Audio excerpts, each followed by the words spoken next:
The next text that we should be able to talk about is Persepolis by Marjane Satrapi, and this novel is a memoir. And a memoir obviously has a different structure in which it's written, although multiple ways, than a Greek tragedy. And so a memoir is ultimately a historical account or biography written from personal knowledge or special sources. And so in this case, Marjane Satrapi wrote a memoir about herself and the culture that she relied upon during the Islamic Revolution in Iran during the years 1978 to 1980. This revolution, it was ultimately just a thrive to overthrow the government, and this started since the year 1951 when Mohammad Mossadegh, the prime minister of Iran, nationalized the oil industry, and therefore Great Britain organized an embargo on all exports of oil from Iran. By 1979, Shah stayed on the throne, but he fled Iran to escape the Islamic Revolution. And so this memory and great civilization has basically discussed most connection to the fundamentalism, fanaticism, and terrorism throughout the nations. And the purpose of Marjane Satrapi to write the book in the first place was because although she experiences and felt a deep root connection to her culture because of what occurred during her childhood, on page 4 she demonstrates her purpose for writing the book and says, "I believe that an entire nation should not be judged by the wrongdoings of a few extremists." With this, she says, "I also don't want those Iranians who lost their lives in prisons defending freedom, who died in the war against Iraq, who suffered under various repressive regimes, or who were forced to leave their families and flee their homeland to be forgotten. One can forgive, but one should never forget." This was written by her in 2002.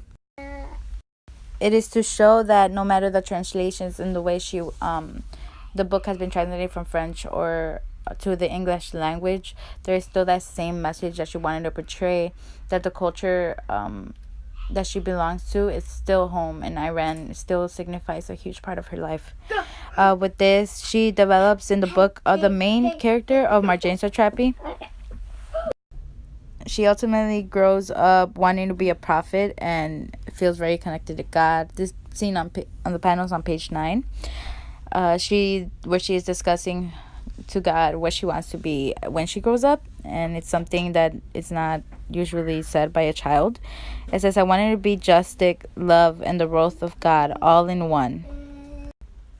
This is due to the time that she was writing this, the time that she was experiencing the Islamic Revolution. Although she was a child and she didn't understand explicitly what maybe the veil meant as for her being a female, she was able to grasp the idea that her culture needed change, and the things that we're experiencing, she wanted to change that, and she wanted to take on that role. She grows up learning about her family's involvement as a heroic figure and strives to be one in general. With this, there's scenes of her uncle. Her parents are actually activists, but they soon stopped just because like the veil and stuff like that were enforced on women, and so they realized that there really was no ultimate resolution for what they were going through, and for the sake of their child Satrapi, they rather stop putting her at risk. And so she's devastated by the deaths. Like an example on page 14, when they burned down, the dad and the mom are talking about the cinema that was burned down. And the dad tells the mom, "They burned down the Rex cinema tonight." And the mom just responds, "Oh my God." And Marjane Satrapi overheard, and she wants to go and protest. But ultimately she can't. She's young and her curiosity is getting out of the way. But soon enough, that led her to realizing that as a grown woman, she is now part of this, and her upbringing led to her thinking that yes, her culture needed change, but yes, her culture was still beautiful without those stereotypes that are consistent of Iran during the revolution. And so she writes this book to portray what she went through, and then have the audience through translations reflect on their own thinking about Iran and their culture. But ultimately, she knows that she belongs there, and she knows that it was something beautiful part of her life, and the traditions that belong with her and her family will always be carried around. And so that's the point of her memoir. In conclusion, both texts do have different formats, and they did start off with different purposes, but they ultimately are very similar in the way they both have heroic figures as main characters. They both aim to have the audience reflect on something specifically. They both reflect and challenge both human morals although they are in different times.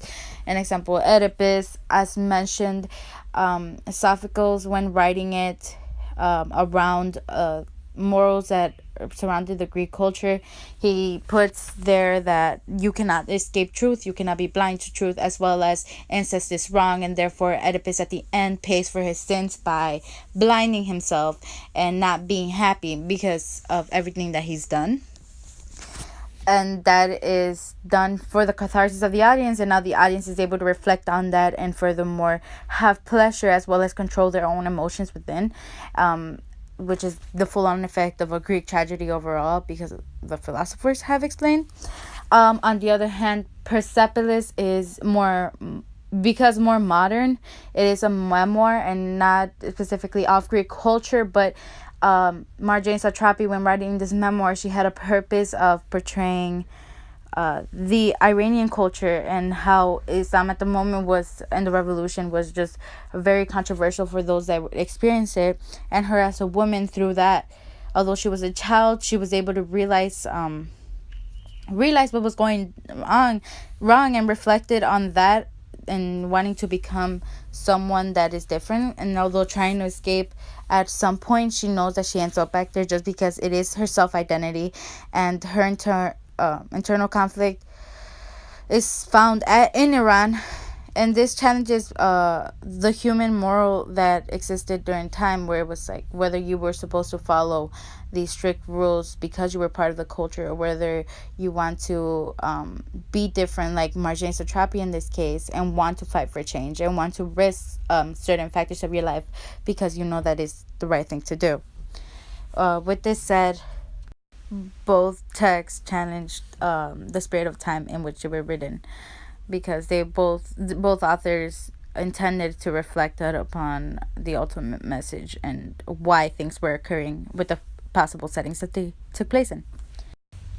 Also, to include that because these texts do present some similarities in the way that they bring about, they impact factors like culture and the time that it's been surrounding it, automatically can be assumed that there is not a lot of change between time periods and societies, although the audience wasn't specifically for Oedipus, it wasn't intended to be as large. It was, and so throughout time it is still applicable, although it has been translations and time has changed with different morals and different beliefs.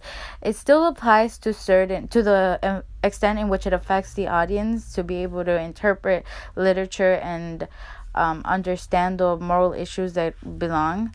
And so it is even more of a help to being able to analyze the time periods in which each setting took place in, just because it is something in which the audience can reflect even more and connect, be able to assume what it was like back then and compare it to society now.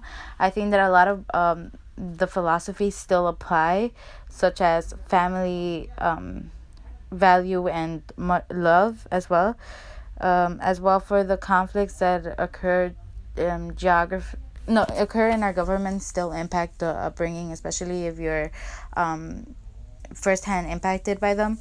And so I think from on it concludes that both texts do both challenge and they challenge the spirit of time, and as well that is reflected in general. Thank you so much for listening, and have a nice day.